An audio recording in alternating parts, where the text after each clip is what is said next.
bad joke. Well, a bad joke is better than no joke, I think.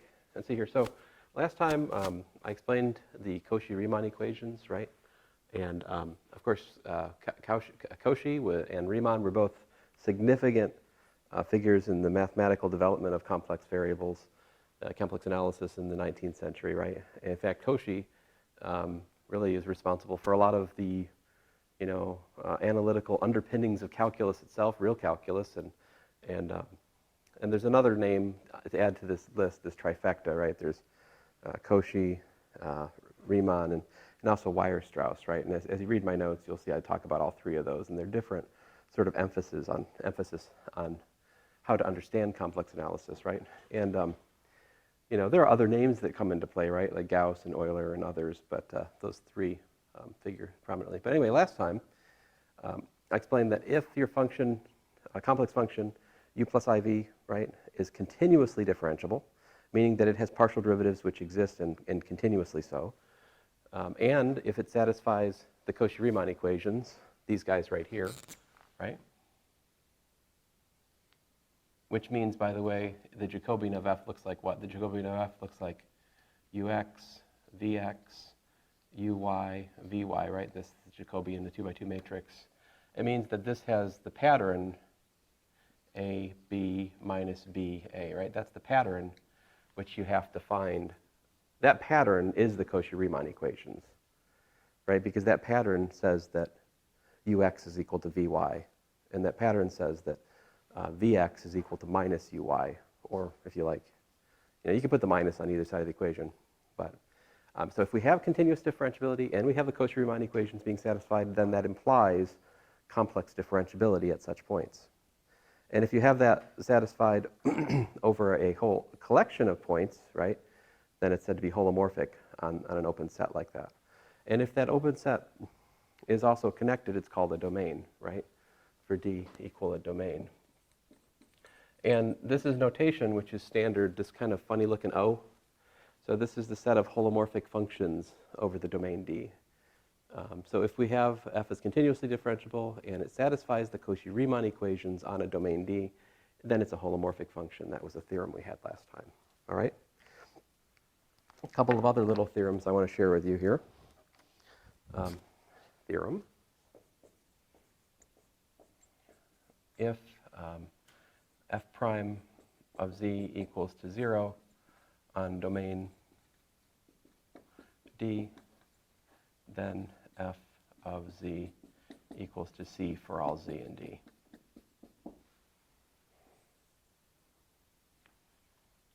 So if you have a constant, if you have derivative 0, complex derivative 0, then it's constant. What's the proof of this look like? So proof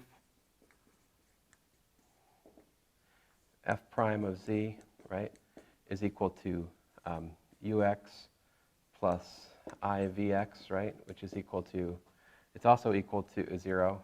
And let's see, ux we can trade for what? Vy plus I times, what's vx? Well, minus uy, right? Using the Cauchy-Riemann equations. And so this is equal to 0, right? That's given. Hence, ux equals to uy equals to vx equals to vy. They're all 0. Which then says what? So thus, the gradient of u is 0. The gradient of v is 0.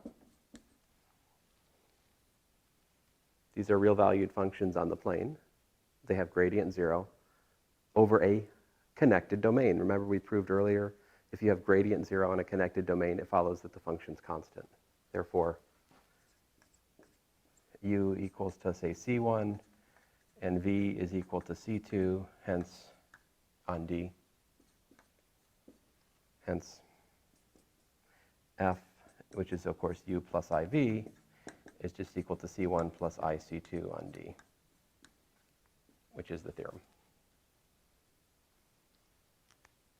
So this is not surprising, right? We learned this in Calculus 1. If you have derivative 0 on a connected set, you've got a constant function. Well, still true in the complex domain. Another theorem we have is that if, well, let me make sure I say it correctly. If f is holomorphic and real valued on a domain D, then f is constant. If f is holomorphic on D and f is equal to the real part of f, then f is constant. So this is just another way of, see, if f is equal to the real part of f, that means f is real, right? So what's the proof here? Proof.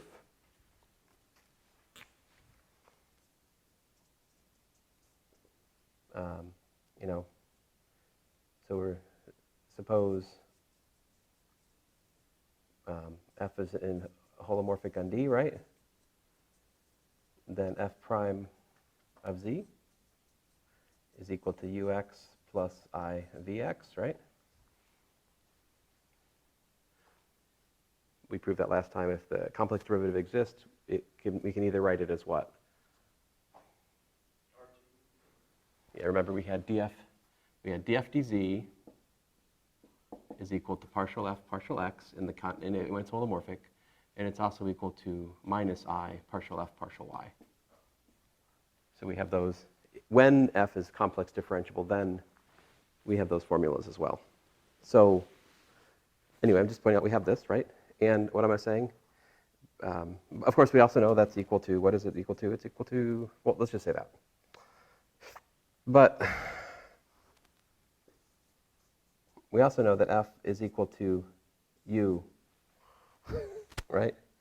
Because v is equal to 0 here, right? Since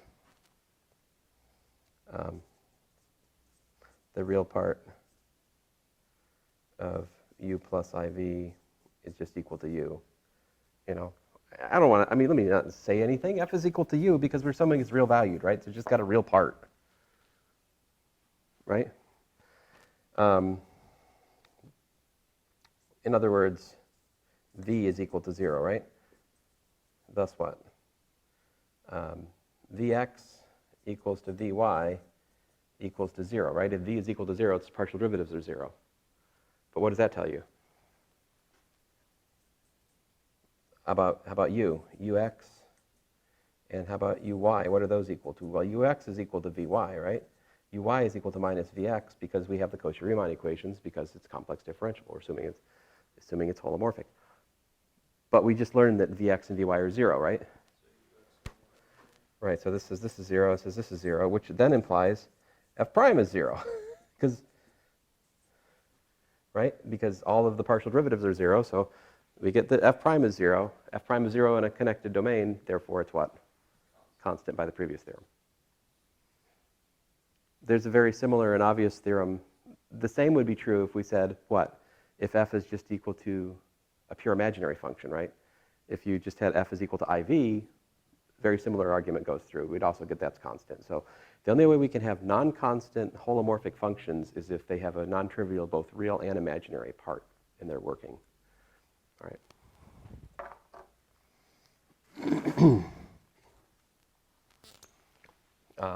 For your information, Cauchy-Riemann equations in polar coordinates. I mentioned this for completeness. I will fight my urge to derive these. But if you were to write, if you were to work through the chain rules, remember we have chain rules in Calculus 3 that allow us to change, so if we had a function, so if we like a function, so let's say we use this notation, u plus iv, but then I'm going to say u, big U, plus iv, and I mean these to be functions of r and theta, so like the formula for it in terms of polar coordinates, right? Then if you work through it, and the gory details are my notes on page 38 to 39, eventually you find the following, that if f is holomorphic on D, in other words, it's complex differentiable on the domain D, then what you get is that the partial derivative of u with respect to theta has to be equal to minus r times the partial derivative of v with respect to r, and you get r times the partial derivative of u with respect to r has to be equal to the, I have to look these up because I don't remember them, by the way, guys. Like this is, I don't tend to use these, but I think most people at least discuss these in this course, so I feel like I should at least mention them to you, okay? Those are the polar Cauchy-Riemann equations, and in this case, df dz, and this is a little bit surprising, all right? And the only quick way I have to do it is to just spend about 15 minutes doing a calculation, which is in the notes. It's not particularly interesting, but that's how it works out.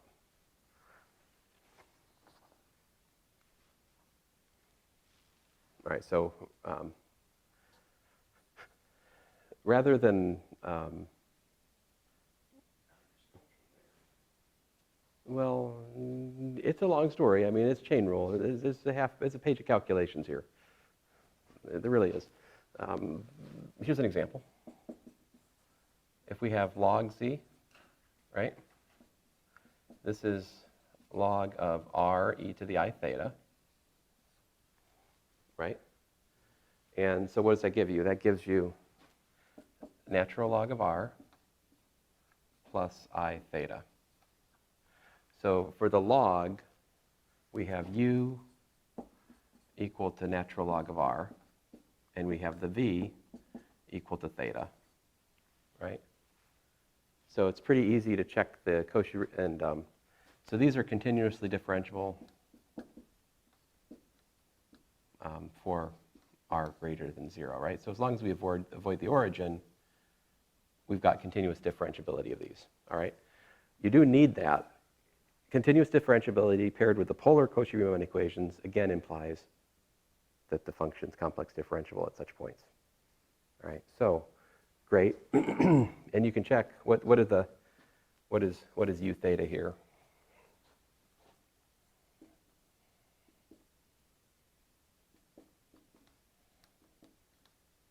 Well, u theta and Vr are both 0, so that Cauchy-Riemann equation checks, right? And what's ur? Well, ur is just 1 over r, right? So we've got r over r, which is equal to 1 for r not equal to 0, right? And is that equal to v theta? It is, right? It's because partial v partial theta is 1. So we satisfy the Cauchy-Riemann equations. Therefore, the logarithm is complex differentiable away from the origin. More than that, we've found its derivative, see, because d dz of log z, what is it equal to? It is equal to e to the minus I theta times partial f partial r, right? So partial r of,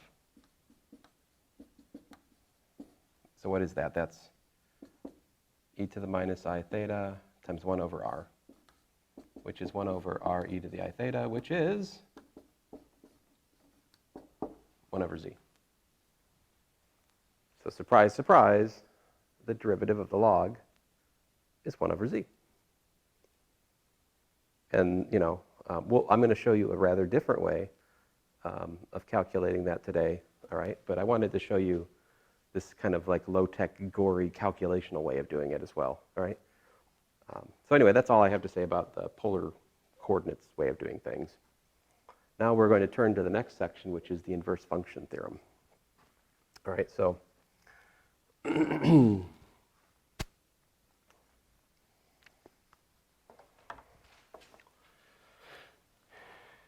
see here.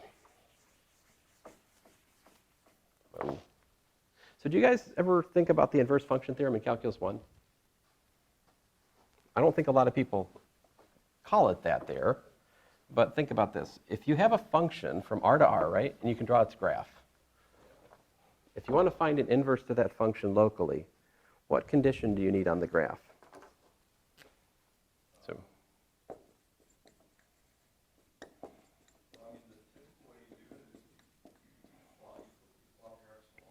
Oh yeah, you're thinking about the actual finding the formula, but I'm asking something a little bit more basic, which is like, if I've got this graph, right? Where can I find a local inverse? Where can I restrict the function and find an inverse to this function?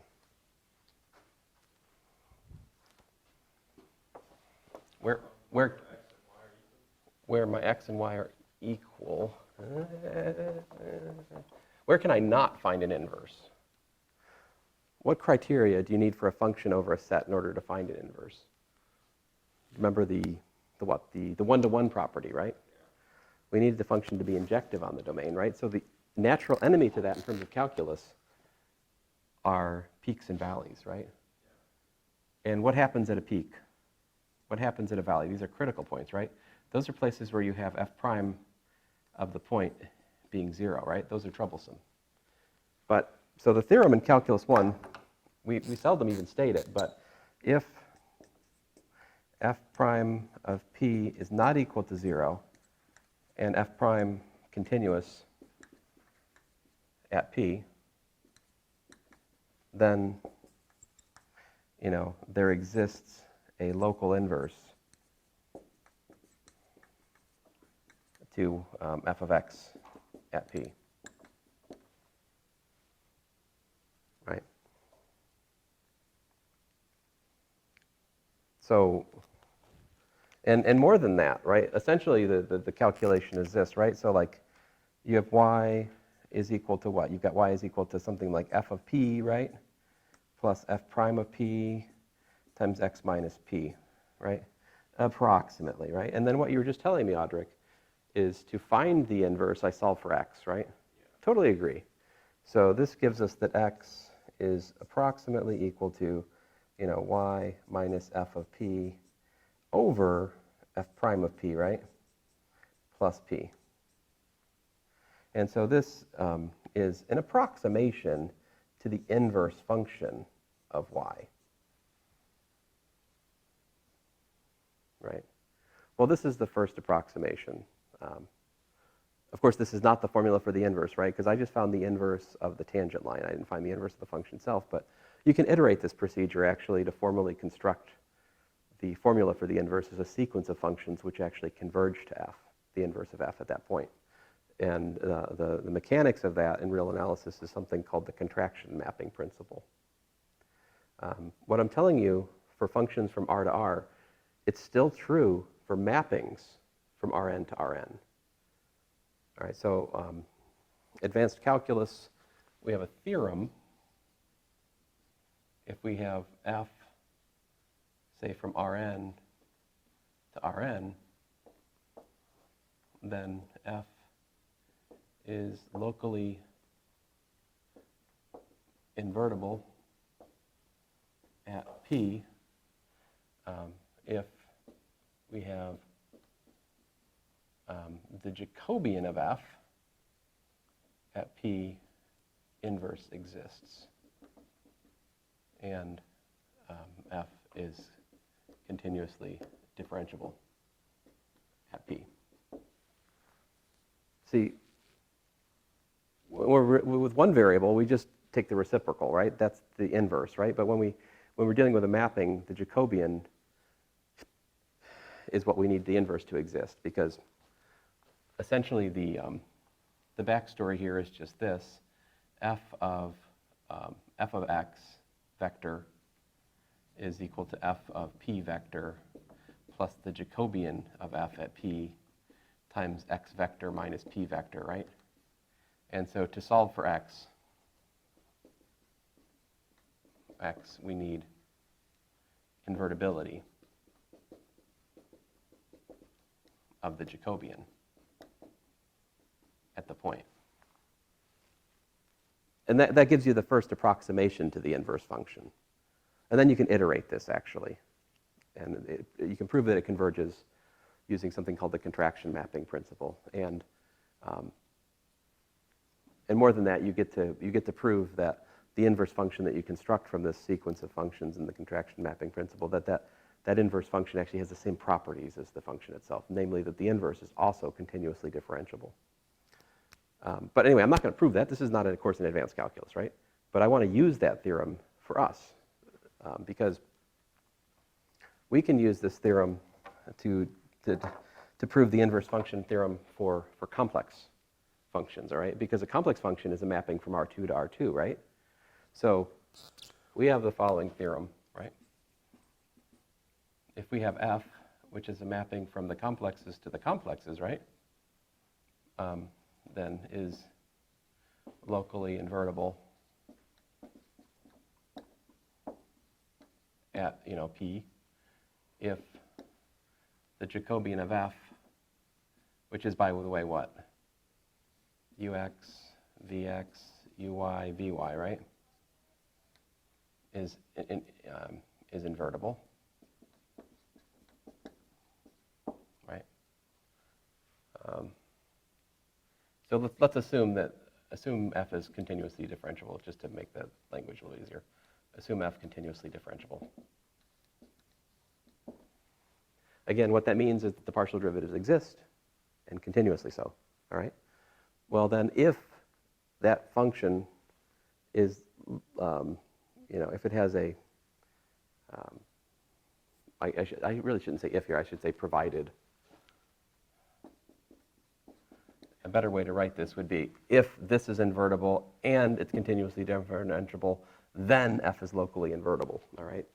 So I wrote the sentence in kind of the opposite way, but it's, it's possible that you have what I'm trying to say is, it is conceivable that you could have a function which is locally invertible and yet is not continuously differentiable, right? And you could even have a singular Jacobian if you played the right game. But anyway, so the question I have for you guys is, what does that invertibility of this Jacobian mean? What's that mean? That means that the determinant, right, of the Jacobian is what? Not 0, right? But what is the determinant of the Jacobian? It's Ux, Vy minus Vx, Uy, right? So let me try to make this theorem even better. See, because up till now I haven't told you that the function's complex differentiable, right? So let's make the theorem a little bit more precise. Your theorem. If f is holomorphic, if it's complex differentiable on D, all right, then f and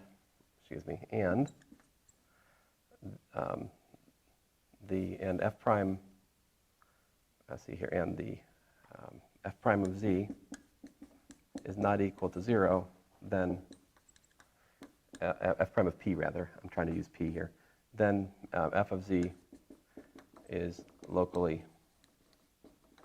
invertible at p.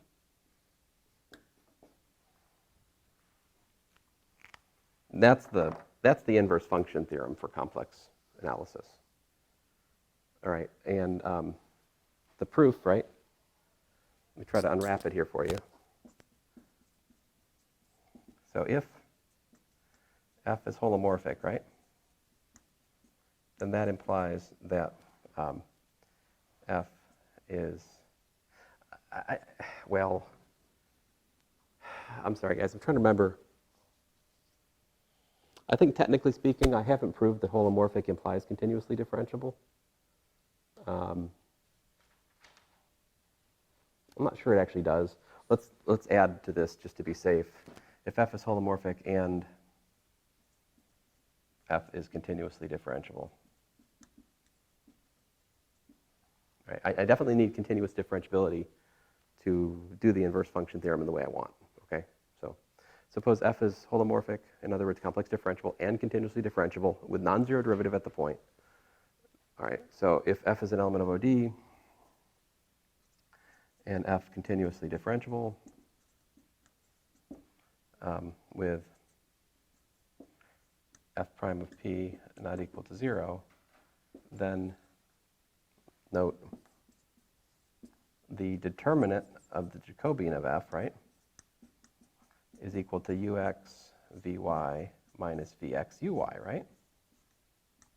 But what is that equal to? If it's holomorphic, what did we say it started today? also last class, we said it has to satisfy the Cauchy-Riemann equations. What are those here? What does that allow us to do?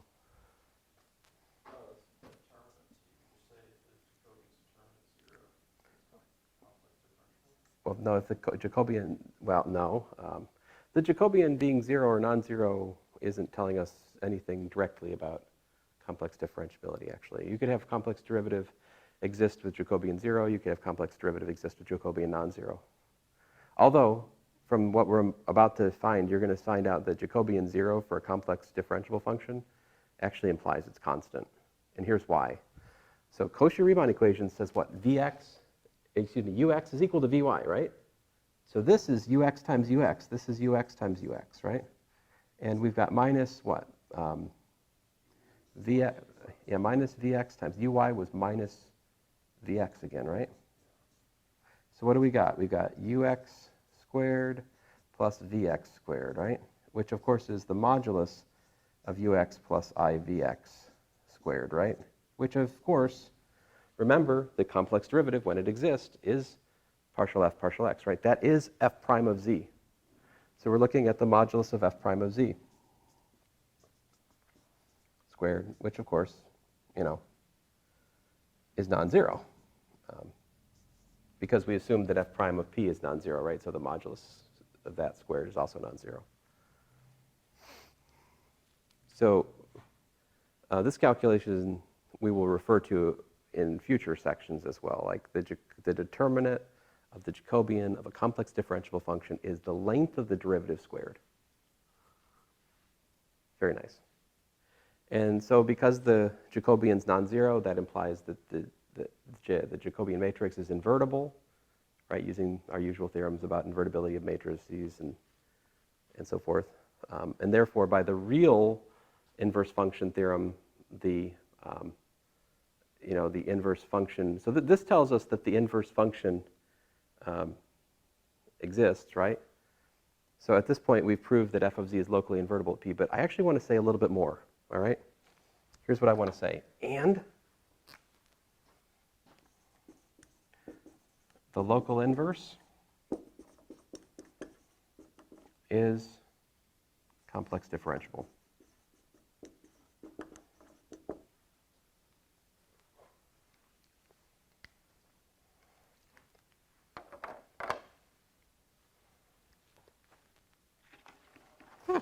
Don't go away.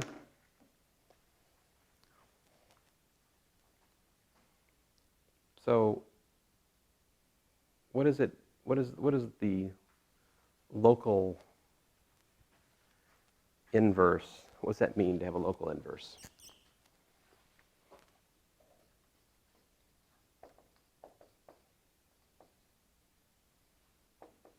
What do we mean by that? We mean that there exists like some set, let's say open set S containing P such that F restricted to S, right, which is going to be a mapping from S to F of S, has, G, which is going from F of S back to S, and F restricted to S of G of W is equal to W, and G of F restricted to F, well, let's just say G of F of Z is equal to Z for all Z in S, for all W in F of S. This is what we mean by local inverse, is that you can restrict close to the point and then find an inverse function with respect to that restriction close to the point. All right, so now advanced calculus on R2 says that the Jacobian of this mapping G times the Jacobian of the mapping F is equal to the 2 by 2 identity matrix. All right? And also, again, I already have that the derivatives of the component functions of G are continuous by the real advanced calculus theorem. The thing that remains for us to show is that the component functions of the local inverse, what I'm calling G, we need to show that those satisfy the Cauchy-Riemann equations. That will then prove that the inverse is likewise complex differentiable. So how do we do that? Well, this is a matrix equation, right? So we could just solve this for JG. JG is what? It's JF inverse, isn't it? But what is the inverse of the Jacobian? Well, we know the formula. If we've got A minus B, A, that's the pattern, right? What's the inverse for that? Remember the inverse for a 2 by 2 matrix? You do 1 over the determinant, which is in this case A squared plus B squared. Yeah? What'd you got? Hit me with the formula there. Where you at? Yeah, that's what I was going to say. Flip the diagonals, right? Yep. Which is kind of a non-event here. A. Does that count as a joke? Oh, okay. And yeah, minus the off diagonal, so minus B, B. So if we write that out, we've got A over A squared plus B squared, B over A squared plus B squared, minus B over A squared plus B squared, A over A squared plus B squared, right? Now, if I let G equal big A plus I big B, then we also have what? JG is, AX, BX, AY, BY, right? That's the Jacobian for the function A plus IB, right? And you can see that what we have is we have AX equal to A over A squared plus B squared, which is equal to BY, right? And we have BX, BX is equal to minus B over A squared plus B squared, which, by the way, is equal to minus AY, which says that G satisfies the Cauchy-Riemann equations. And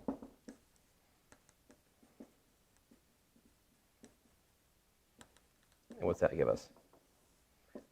G is holomorphic, right? Not on S, but on F of S.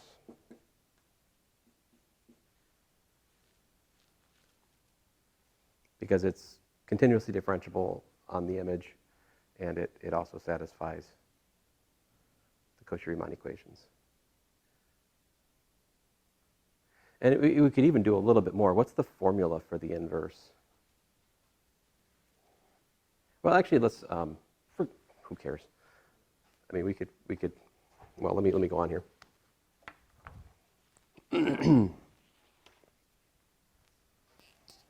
Okay, so we have F. We have G of F of Z, right, is equal to Z for Z near P, with F prime of P not equal to 0, right? And what else do we know now? We know that the derivative of G exists in the complex sense, right? We've earned that right. We've proved this theorem. Now let's calculate, right? Let's calculate. So if we know that G is complex differentiable and F is complex differentiable, we can differentiate this and use the chain rule, right? The chain rule says, thus, G prime of F of Z, right, times df dz is equal to dz dz. Well, we know what dz dz is, but that's 1, right? And so what this gives us is thus that G prime at F of Z is equal to 1 over F prime of Z. So that's the relation of the derivative of the inverse function and the function we're inverting. We could also derive this formula from the Jacobian formula, but that would take more time, so I decided to do it in a more direct, like implicit differentiation way, right? So now let's return to the logarithm problem, and let's attack the problem of finding the derivative of the logarithm in the cold, sterile light of the inverse function theorem, right? So example 2. Suppose we have f of z equal to e to the z, right? Good news, f prime of z is what?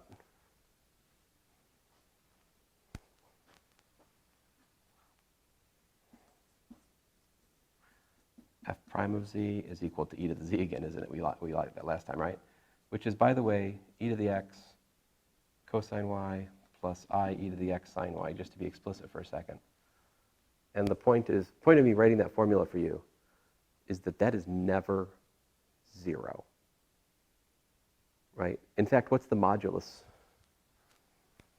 What's the modulus of f prime of z? I mean, you can factor e to the x out, right?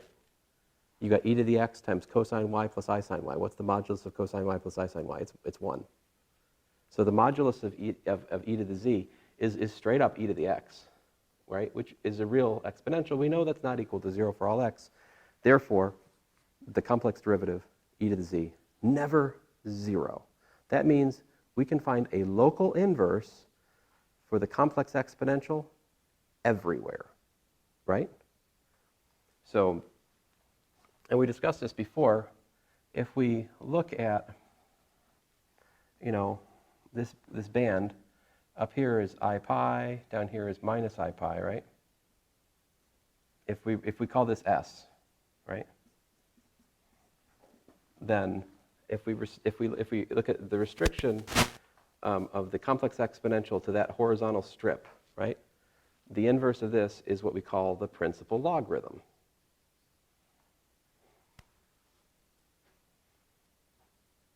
Right? And, I mean, you know the formula for it. Well, you kind of know the formula for it. Log z, you guys are still struggling with your logs versus little logs a little bit. This is natural log, the modulus of z, plus I arg of z, right?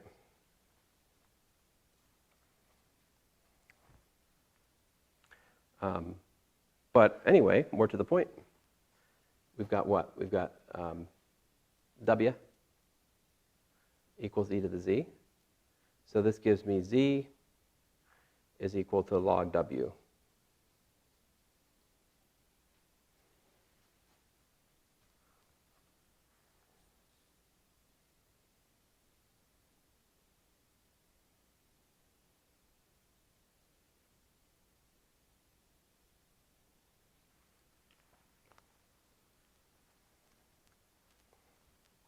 Now, you hope you don't hate me, but I'm going to change the roles of z and w for the log here for the sake of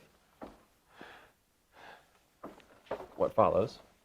See, because I want to say what's the derivative of log of z? You see, I gotta flip the roles of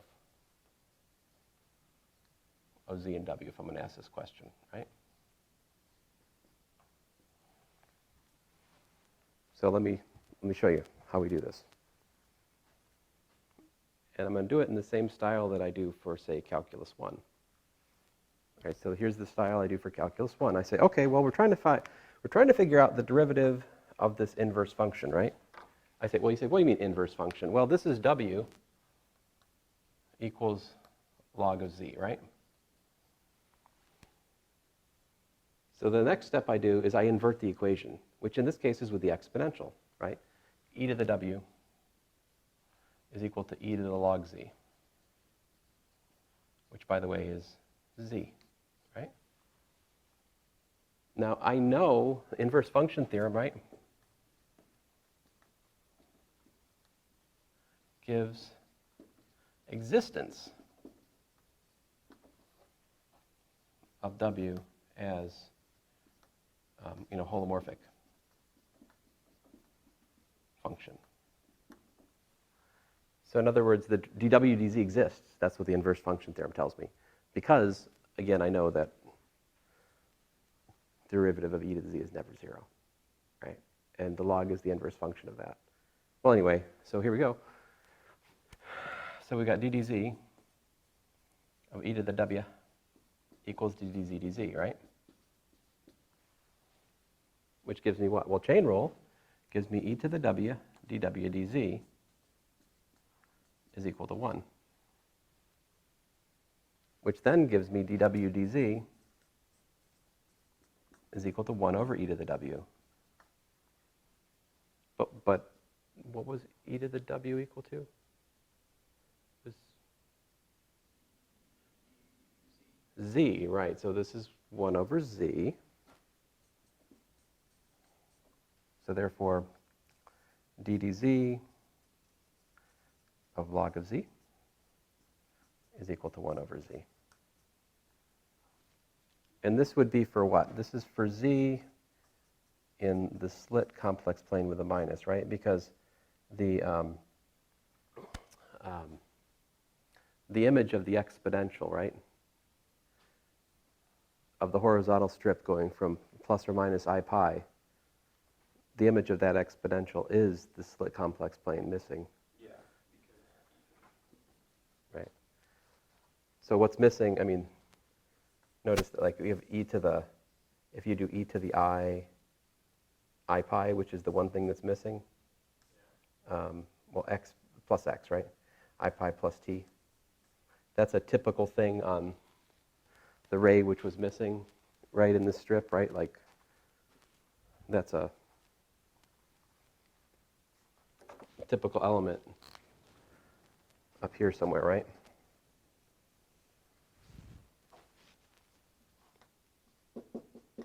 Where t is a real, right?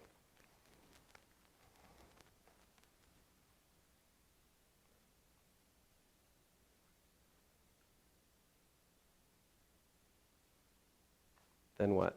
What happens to the, this is what? This is, you know, e to the I pi times e to the t, right? Which is minus e to the t, right? That's exactly what's missing from the complex. That's what you have to take away from the complex plane to get back the slit complex plane, right? So that verifies my, I mean, that's part of the verification of the fact that f of s is literally the slit complex plane, all right? So, and the range of the function is the domain of the inverse function. So the domain of log is the slit complex plane.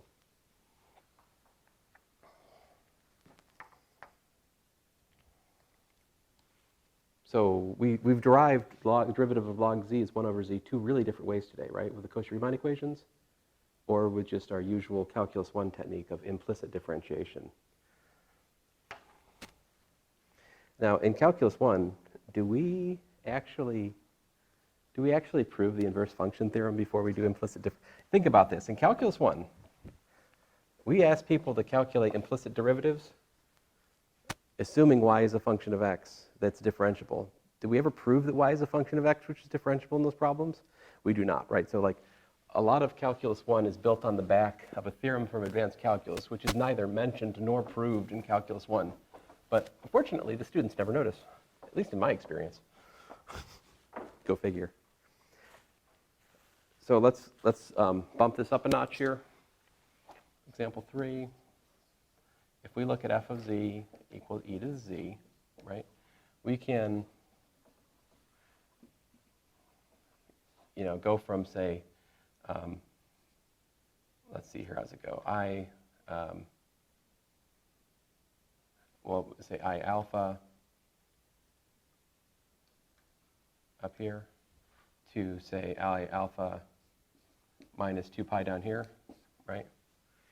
And you can say, so like, you know, arg alpha of z is equal to, is an element of the argument of z intersected with alpha minus 2 pi to alpha included. Now, this may not be the definition of arg alpha I gave in your homework. My apologies if it's not. I'm suggesting that I have not solidified a fixed and definite meaning for arg sub alpha throughout my conversation in my homework and my notes. My apologies for that. Like, it's something I need to fix. Okay? That's why whenever I talk about arg sub alpha, you should insist I define it. But anyway, with respect to this restriction of with respect to this argument, so what I'm saying is, you have to select the angle for z being between, alpha and alpha minus 2 pi, right? So it's what? So let me call this S sub alpha, if you will, right? If you have, e to the z equal to e to the w, for z and w, let's say z1 equals e to the z2. For z1 and z2 in S alpha, then that implies, what does that tell you? That gives you that e to the x1 times e to the I y1 is e to the x2, e to the I y2, right? So the only way you can get two complex numbers equal like that is for the modulus to match up, right? So this gives me two things. This gives me e to the x1 equals e to the x2, therefore x1 equals to x2. That's just a real exponential. Great. And it also gives you e to the y1 equal to e to the y2, I y2, right? Which tells us that y2 minus y1 has to be an element of 2 pi z. If the imaginary exponentials match, they can only differ by a multiple of pi, 2 pi multiple of pi, integer multiple of 2 pi. I'll say it right eventually. But that forces equality because I have limited the band to not allow differences between y's to be more than 2 pi. And so for that reason, the exponential is injective on this strip. Okay? And if you solve w equal to e to the z for z, what you get is z is equal to the log, we'll call it log sub alpha of w, which is going to be the natural log of the modulus of w plus I arg alpha of w. And for almost exactly the same arguments I just went through, you can prove that ddz, or if you like ddw, of log alpha of w is 1 over w. So there's nothing special about the pi to minus pi selection, right? With the derivative of any, this is called this is what I'm looking at here is a different branch of the logarithm, right? Final example for today. Suppose you want to calculate ddz of like square root of z. How do you do that? Well, this is ddz of e to the 1/2 log of z. See, we can use our complex power formula to convert any fractional thing to an exponent of appropriate multiple log. And then by the chain rule, this is, e to the 1/2 log of z times ddz of 1/2 log z, which is what?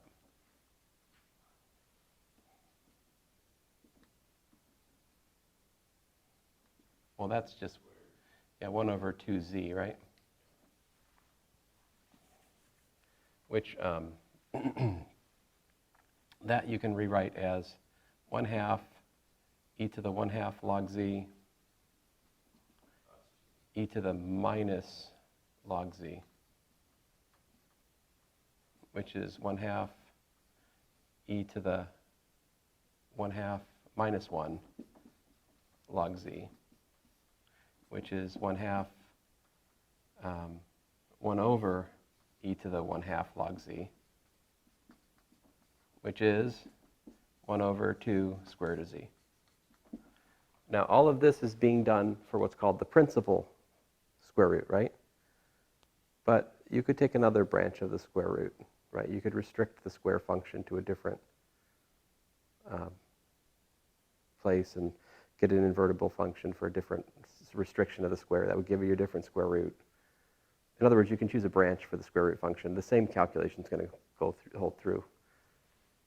But the different branch would give you a different, you just use a different logarithm to get a different branch, basically. But anyway, I think that's it for today. Yep. So that brings us to section 2.5, which is on harmonic functions, which I think you'll find is very, very enjoyable. It's very fun. Anyway, so like today, just to reiterate, we're using some real calculus here, right? Some advanced calculus of the plane. Yeah. But I don't expect you guys to really be able to prove those things. That's the problem with advanced calculus. Like, first we use the continuous differentiability implies differentiability. That's what we use that theorem. And today we use the real inverse function theorem as the bedrock on which to build the complex inverse function theorem. So just saying, there's a hole in the course. It's a hole I can't fill. It's a hole that we have to fill with multivariate advanced calculus, which we just don't offer here.